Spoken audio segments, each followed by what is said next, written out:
I'm going to take the top cover off. What I've seen online and read about is that sometimes the anaerobic gasket sealer that's used to seal this up gets down in the threads, and you can strip out the threads. And they say to heat them up first before you try to take them out.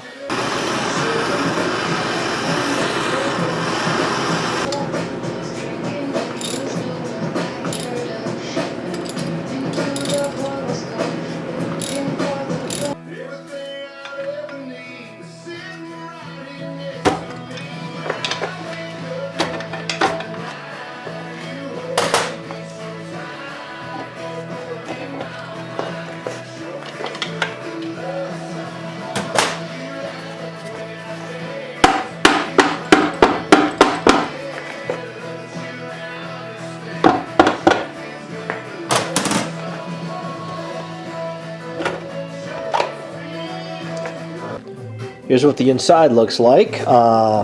This will be the next shaft we try to take out. This is the input shaft. The output shaft are actually two separate shafts.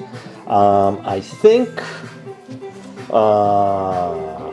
fourth, third, second, first, and then fifth is down here, I believe is how it goes. Before we can take out that main shaft, we have to take off the fifth gear cluster off the back here. From what I've read,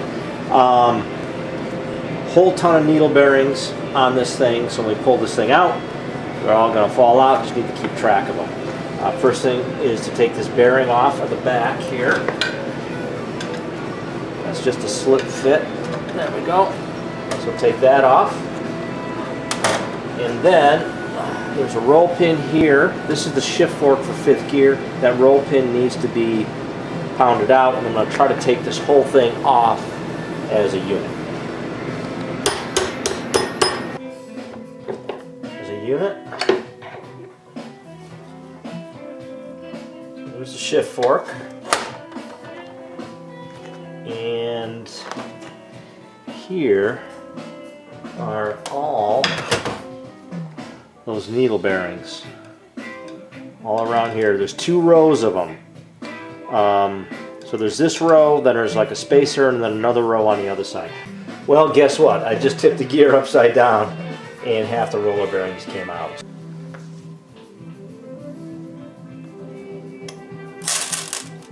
And there goes the rest of the needle bearings.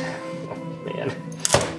Okay, so how this thing works is that there's a row of needle bearings here, then a spacer, then another row of needle bearings here. So there's 86 needle bearings, and then here's that divider ring. And then on the where that fifth gear goes, let me zoom up on that. There's another spacer. It's right here. So I'm going to pull that off. And it only goes on one way. It's like it's stepped here. But what's interesting about it, there's an anti-rotation ball there. It's like a little ball bearing for a magnet, and it's right here. Oop. And that's it. That's it there. So that goes in essentially that groove. Right there on that ring. So this is for the mechanical speedometer. I believe this ring, which is not in any of the videos I saw, I believe that's for the electronic for electronic speedometer. So there's a split ring here that holds all this on. If you don't have a pair of pliers like this to take off the split rings, you're going to want to buy one. You can't do this job without it. Alright, that took me a few tries to get that off, as you can see. Again, it's not like your normal split ring. It is a lot more heavy duty. That's it there. It's really thick. So anyhow, the speedo gear should pull off now. There should be an anti-rotation ball underneath this thing somewhere. There it is. Just dropped out. Fits into that hole right there. And then I'm going to guess that this thing slides off. Ah, and there's a rotation ball for that one too. It just dropped out. Right, goes in right there. So both of these should slide off. There we go.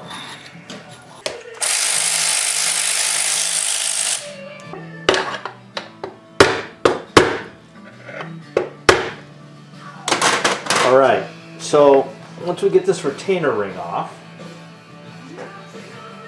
be careful here. There is a shim in here. So now I'm going to pull the input shaft out. There are roller bearings all in here that, oh, here's another shim. I'm going to keep that with that retainer.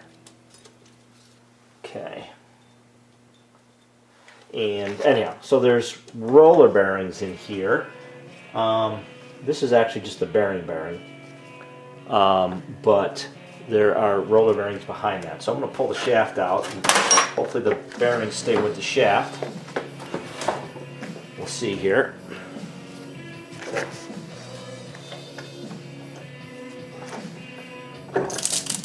Nope, they all just drop right into the case. Pretty close to all of them. You can see here are the separate roller bearings like what was on 5th gear. If I didn't get them all, there are 17 here, we'll be able to easier to get them when I get out the main shaft. So we got the roller bearings, the input shaft. Again, I believe this is for fourth gear. This is the race for this cage bearing, and then the retainer plate.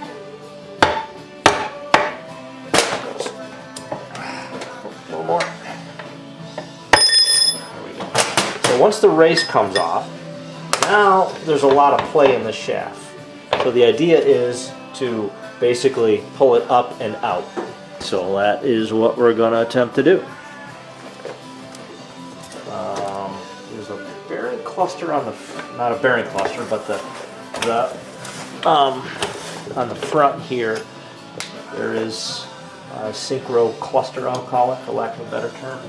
So I'm going to tilt this up to try to get that off and out of the way. I can. Wish I could get the camera up higher so you could see better what's going on. I apologize for that. But here is that was just on the front shaft. There's some bearings here. Also, I'm going to try to take these out. Angle the camera down. I'm going to try to take these out in the kind of in the orientation that they're in. Show you what they look like here. Okay. So there's like a thrust washer. There's like a roller bearing cage, and then another thrust washer. So let's see, this came off this way, so I am just going to put, no, I'm sorry, it came off this way. So these bearings sit in here like this, so I'm just going to put it like that. Okay, now let's try to get this shaft out. Supposedly, it's supposed to just lift right up and out.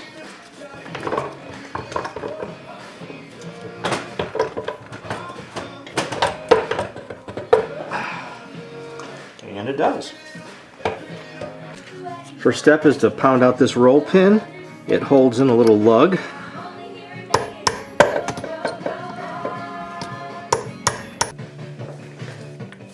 Once the pin is out, pull this lug out here. You can pull this rod out.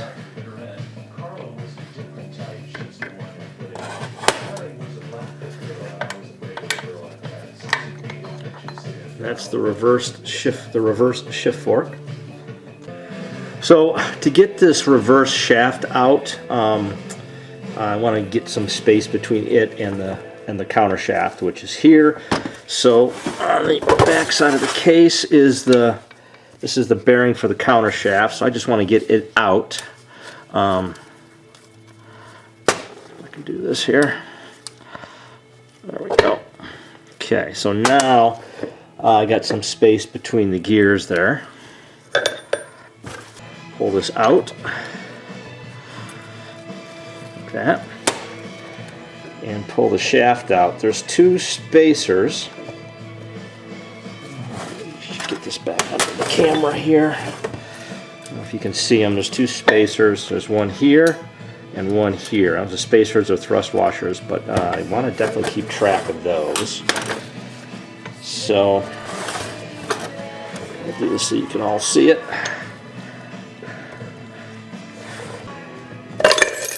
Oh shit. Okay, there's needle bearings in there too. Alright, well, let me get this whole mess out of here now. Alright, so here's what we got. There is 10, 20, 30, 42 needle bearings of this size. 10, 20, 22 needle bearings of this size. Here's the gear cluster. All these spacers. These are the thrust washers that go on the end. I am not sure how all this goes together because you saw in the video that it just kind of fell apart. So I was moving things around in the case here to clean up. I found two more of those small needle bearings from the reverse lever shaft. So on the TKO600, this gear that's rear in the case, it's too big to fit through the hole in the back of the case. So I can't take the shaft out this way. So there's this bearing cup in the front that's basically got to come out to get this out. So again, one of the videos I saw, basically pound on the end of the shaft to get the cup out as far as it'll go. Okay, but when you do that, this gear on the front runs into the case, and you can only pound it so far. You can see the cup has come out a little bit, not a lot, but it's come out a little bit. So now you got to pull the shaft back. So here's a look down the front of the case. You can see the bearing coming out, and this right here is the edge of the cup. So you need to get something in here between the gear and that cup to get it pounded out enough so that you can get the shaft out. The problem is the gear's sort of indented or concave in the front, otherwise it's not pushing the cup all the way out. So I got this piece of steel here. I don't know, it's an 1/8 inch thick. Actually use this with my pickle fork usually. I'm going to stick that down between the gear and that cup. Pound the shaft forward. See if I can get that cup out more.